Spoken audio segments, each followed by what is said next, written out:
Supreme court తీర్పు తర్వాతే స్థానికం. సుప్రీంకోర్టులో ఏమైనా పిటిషన్ ఉందా? లేదు. కాకపోతే ఇక అల్టిమేట్గా సుప్రీంకోర్టు దాకా వెళ్ళడం ఖాయమని ఎవరికి? రేవంత్ రెడ్డికి అర్థమైపోయింది. ఎట్లా? బిల్లులపైన గవర్నర్లకు గడువు అంశంలో నిర్ణయం వెలువడే వరకు వేచి చూస్తాం, అవసరమైతే హైకోర్టును మరింత సమయం కోరుతాం. అంటే దీన్ని బట్టి మనకు అర్థమవుతున్నది ఏంటంటే, ఇప్పుడు ఎట్లాగో రాబోయే నెలలోనే జూబ్లీహిల్స్ సంబంధించిన నోటిఫికేషన్ రాబోతున్న సందర్భంలో జూబ్లీహిల్స్ ఎలక్షన్ ఉప ఎన్నిక తర్వాతనే లోకల్ బాడీ ఎలక్షన్స్ పెట్టబోతున్నామని వాళ్ళు ఒక నిర్ణయానికి వచ్చారు. సో కాబట్టి జూబ్లీహిల్స్ ఎలక్షన్ ఇంకా నెల రోజుల్లో 15 నెల రోజుల్లో నోటిఫికేషను, ఆ తర్వాత ఎలక్షను, ఇదంతా ఈజీ ఒక 2 నెలల సమయం బట్టే అవకాశం ఉంది. కానీ చూద్దాం, ఆ ఎలక్షన్ అయితే అయిపోయి ఫస్ట్ అనే ఒక దీంట్లో గవర్నమెంట్ ముఖ్యమంత్రి ఉన్నట్టుగా మనకు కనబడుతున్నది. బిల్లుల మీద గవర్నర్లకు గడువు అంశంలో నిర్ణయం వెలువడే వరకు వేచి చూస్తాం, అవసరమైతే హైకోర్టును మరింత సమయం కోరుతాం. హైకోర్టును సమయం కోరేదేంటి? హైకోర్టు సెప్టెంబర్ 30వ తేదీ లోపుగా ఎలక్షన్స్ మొత్తం అయిపోవాలి అని ఒక ఆర్డర్ ఇచ్చింది, ప్రభుత్వాన్ని ఆదేశించింది. సో గడువు ముంచుకొస్తున్నది, ఇంక అయిపోయింది, ఇంకొక 10 రోజులు అయితే గడువు అయిపోద్ది. సో ఈ ఎలక్షన్ షెడ్యూల్ లేదు, నోటిఫికేషన్ లేదు, ఏం లేదు ఇంకా. సో కాబట్టి మళ్ళీ మేము హైకోర్టుని సమయం కోరుతామని చెప్తున్నారు. అండ్ బిల్లుల మీద సుప్రీంకోర్టులో ఒక కేసు ఉన్నది, తమిళనాడుకు సంబంధించిన కేసులో ఆ గవర్నర్ సంవత్సరాల తరబడి బిల్లులు తన దగ్గర పెట్టుకోవడంతో అక్కడున్న గవర్నమెంట్ సుప్రీంకోర్టుకి వెళ్తే 3 నెలల పాటుగా మీ దగ్గర ఉన్న బిల్లుల మీద నిర్ణయం తీసుకోవాలి, అంటే ఆలోపుగా అని గవర్నర్కి రాష్ట్రపతికి ఒక ఆర్డర్స్ పాస్ చేసింది సుప్రీంకోర్టు. సో దీని తర్వాత రాష్ట్రపతి సుప్రీంకోర్టుని కొన్ని ప్రశ్నలతో కూడిన అభిప్రాయాన్ని అడగడం, దాని మీద సుప్రీంకోర్టు 5 సభ్యుల రాజ్యాంగ ధర్మాసనం ఏర్పాటు చేయడం సిజేఐ ఆధ్వర్యంలో ఆ విచారణ కూడా జరుగుతున్నది. అన్ని రాష్ట్ర ప్రభుత్వాల యొక్క అభిప్రాయాలని సుప్రీంకోర్టు అడిగింది. ఆ విషయంలో అన్ని రాష్ట్ర ప్రభుత్వాలు సుప్రీంకోర్టుకి ఆ ప్రభుత్వాల అభిప్రాయాలను చెప్పడం జరిగింది. సో దీని తర్వాత అక్కడ విచారణ కొనసాగుతున్నది. గవర్నర్లు రాష్ట్రపతి దగ్గర బిల్లులు 3 నెలలకు మించి పెండింగ్లో ఉండడం కరెక్టేనా అని దాని మీద సుప్రీంకోర్టు విచారణ జరుగుతున్నది. సో దాని గురించి ముఖ్యమంత్రి చెప్తున్నాడు.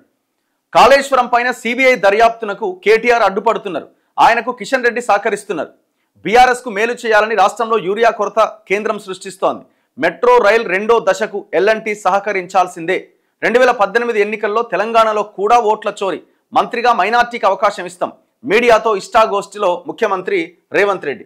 అయితే ఈ local body sarpanch elections, MPTC, ZPTC, municipal election సంబంధించిన దాంట్లో సుప్రీంకోర్టు ఏదైతే గవర్నర్లకి గడువు విధించిందో ఆ గడువుకు సంబంధించిన కేసు, అది ఆ తీర్పు తర్వాతే మేము లోకల్ బాడీ ఎలక్షన్స్ పెడతామని అంటున్నారు. సరే అది పక్కన పెడితే, యాక్చువల్గా మనం రాష్ట్ర ప్రభుత్వం తీసుకొచ్చిన అసెంబ్లీలో ఆమోదించిన బిల్లులు ఏవైతే ఉన్నాయో, విద్యా ఉద్యోగాల్లో 42%, లోకల్ బాడీస్లో 42%, ఆ బిల్లులు గవర్నర్ టు రాష్ట్రపతి 9th షెడ్యూల్లో పెట్టాలి, అది అక్కడ పెండింగ్లో ఉంది. అది బీజేపీ మేము చేయమని వాళ్ళు అంటున్నారు. అది అయ్యే అవకాశం కూడా చాలా తక్కువగా కనబడుతున్నది. సో దానికి పెద్ద పోరాటాలు జరగాలి. ఇంకొక వైపున వీళ్ళు 42% రిజర్వేషన్ తీసుకురావడానికి, జీవో తీసుకురావడానికి ఇక్కడ పంచాయతీరాజ్ చట్టం 2018 మున్సిపల్ చట్టాన్ని సవరించారు.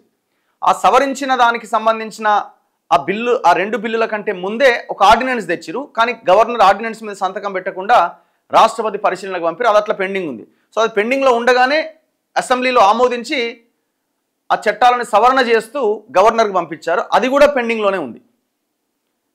ఇప్పుడు ఒకవేళ వాటి మీద గవర్నర్ సంతకం పెట్టినా ఎవరో ఒకరు కోర్టుకు వెళ్తారు.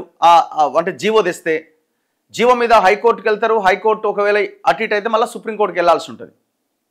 సో కాబట్టి అల్టిమేట్గా ఒకవేళ జీవో తెచ్చినా జీవోకు సంబంధించిన అంశం కూడా సుప్రీంకోర్టు దాకా వెళ్తుంది. కాబట్టి ఏదేమైనా సుప్రీంకోర్టు వరకు వెళ్ళే అవకాశం ఉంది. కాబట్టి ఆయన కూడా చెప్తున్నాడు, సుప్రీం తీర్పు తర్వాతే స్థానికం. అంటే దీన్ని బట్టి మనకు అర్థమవుతుంది ఏంటంటే, ఇప్పట్లో ఈ ఎలక్షన్స్ జరిగే అవకాశం లేదు అని. వాళ్ళు కూడా ధీమాగా ఉన్నారు. ఎట్లాగో జూబ్లీహిల్స్ బై ఎలక్షన్ ఉంది కాబట్టి ఆ ఎలక్షన్ తర్వాతే పెడదాం, కానీ ఏం జరుగుద్దో చూద్దామని ఒక ప్రశాంతమైన వాతావరణంలో వాళ్ళు ఉన్నట్టుగా కనబడుతున్నది. రాష్ట్రపతి, గవర్నర్లు తమ ముందుకొచ్చిన బిల్లులపైన 90 రోజుల్లోపుగా నిర్ణయం తీసుకోవాలి అన్న సుప్రీంకోర్టు ఉత్తర్వు పైన రాష్ట్రపతి స్పష్టత కోరిన నేపథ్యంలో 5 సభ్యుల రాజ్యాంగ ధర్మాసనం తీర్పు వచ్చే వరకు స్థానిక ఎన్నికల నిర్వహణ విషయంలో వేచి చూస్తామని ముఖ్యమంత్రి రేవంత్ రెడ్డి వెల్లడించారు. శుక్రవారం ఢిల్లీలోని అధికార నివాసంలో ముఖ్యమంత్రి విలేకరులతో ఇష్టాగోష్ఠిగా మాట్లాడారు. విద్యా ఉద్యోగాలు స్థానిక సంస్థల్లో బీసీలకు 42% రిజర్వేషన్లు కల్పించే 2 బిల్లులతో పాటు రాష్ట్రంలో రిజర్వేషన్లపై ఉన్న 50% పరిమితిని తొలగిస్తూ పంపిన మరో బిల్లు ప్రస్తుతం రాష్ట్రపతి వద్ద పెండింగ్లో ఉన్నాయని గుర్తు చేశారు. సో ఇప్పుడు ఆ బిల్లులు విషయంలో క్లారిటీ వచ్చిన తర్వాత ఎలక్షన్లోకి వెళ్తామని అంటున్నారు. ఇదొకటి. రెండోది ఆయన మీడియా చిట్చాట్లో మాట్లాడింది కాళేశ్వరం పైన సిబిఐ దర్యాప్తునకు కేటీఆర్ అడ్డుపడుతుండు అని. దానికి కిషన్ రెడ్డి సహకరిస్తున్నారట. మరి ఇప్పుడు కేటీఆర్ చెప్పాలి, కిషన్ రెడ్డి చెప్పాలి. నేనేమంటున్నా, ఈ కాళేశ్వరం విచారణ ఎట్లయితుంది? ఇది కేవలం 3 బ్యారేజీల మీద విచారణ మాత్రమే. National dam safety authority report మీద మీరు సిబిఐ ఎంక్వైరీ చేస్తుందని మీరు ఎవరికి చెప్పారు? కోర్టుకు చెప్పారు. ఎవరు? అడ్వకేట్ జనరల్ చెప్పిండు. నేషనల్ డ్యామ్ సేఫ్టీ అథారిటీ దేని మీద రిపోర్ట్ ఇచ్చింది? కేవలం మేడిగడ్డ, అన్నారం, సుందిళ్ళ మీద రిపోర్ట్ ఇచ్చింది. ఇక వీళ్ళు ఏదో పెద్ద వీళ్ళు ఏమి ఎంక్వైరీ చేశారు, ఏం ఆదేశాలు ఇచ్చారన్నది ఒక భాగం అయితే, దీనికి వాళ్ళు అడ్డుకుంటున్నారట. అంటే 3 బ్యారేజీల మీదనే అడ్డుకుంటే మొత్తం కాళేశ్వరం మీద విచారణ జరిగితే, మొత్తం కాళేశ్వరం మీద విచారణ జరగకుండా అందరూ కలిసి అడ్డుకున్నారు కదా, మొత్తానికి ఆపగలిగినారు కదా మీరంతా కలిసి, బీజేపీ, ఇటు బీఆర్ఎస్, అటు కాంగ్రెస్, ముగ్గురు కలిసి. బీఆర్ఎస్కు మేలు చేయాలని రాష్ట్రంలో యూరియా కొరత కేంద్రం సృష్టిస్తుందట. కేంద్రమే యూరియా సప్లై చేయాలి, ఏ మాట కామాట. దాంట్లో ఏం సెకండ్ ఒపీనియన్ ఎవరికి లేదు. మరి ఇక్కడ దళారీ వ్యవస్థను మీరేమైనా అడ్డుకునే ప్రయత్నం చేశారా? ఎంత యూరియా మనకు అవసరం ఉంది, ఎంత యూరియా మనం ఇండెంట్ పెట్టాలి అన్న విషయంలో మీరు కొంత రివ్యూలు చేయకపోవడం కూడా ఒక కారణం అని అంటున్నారు. దానికి మీ సమాధానం ఏంది? ఇట్లా రకరకాల అంశాల మీద మంత్రిగా మైనార్టీకి అవకాశం కల్పిస్తారట. మరి ఎవరా మైనార్టీ? అజారుద్దీన్ని మొన్న ఎమ్మెల్సీ చేసిర్రు. సో అజారుద్దీన్కి మంత్రి పదవి ఇచ్చే అవకాశం ఉందా? అయ్యా ఆయన మాటల్ని బట్టి అదే అర్థమవుతున్నది. ఇప్పుడు రెండు సంవత్సరాలు అయిపోయింది, ఇంకా 3 మంత్రులు పెండింగ్లో ఉన్నారు. 6 ఉండే మొన్న 3కి ఇచ్చి ఇంకా 3 ఖాళీలే ఉన్నాయి. విద్యాశాఖ మంత్రి మీ దగ్గరే ఉంది, మున్సిపల్ శాఖ మీ దగ్గరే ఉంది, హోంశాఖ మీ దగ్గరే ఉంది. చాలా కీలకమైన 3 శాఖలు మీ దగ్గరే ఉన్నాయి. మరి ఆ 3 ఎప్పుడు ఫిల్ చేస్తారు? 2018 ఎన్నికల్లో తెలంగాణలో కూడా ఓట్ల చోరీ జరిగింది. ఇది ఇప్పుడు మేము ఎప్పటి నుంచో చెప్తున్నాం కదా. రజత్ కుమార్ ఆనాడే ఒప్పుకున్నాడు, 25 లక్షల ఓట్లు పోయినాయి, ఐఎమ్ వెరీ సారీ అన్నాడు, కథ.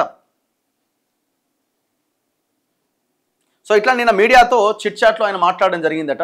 ఈనాడులో ఈ ఐటెం ప్రధానంగా ఉంది.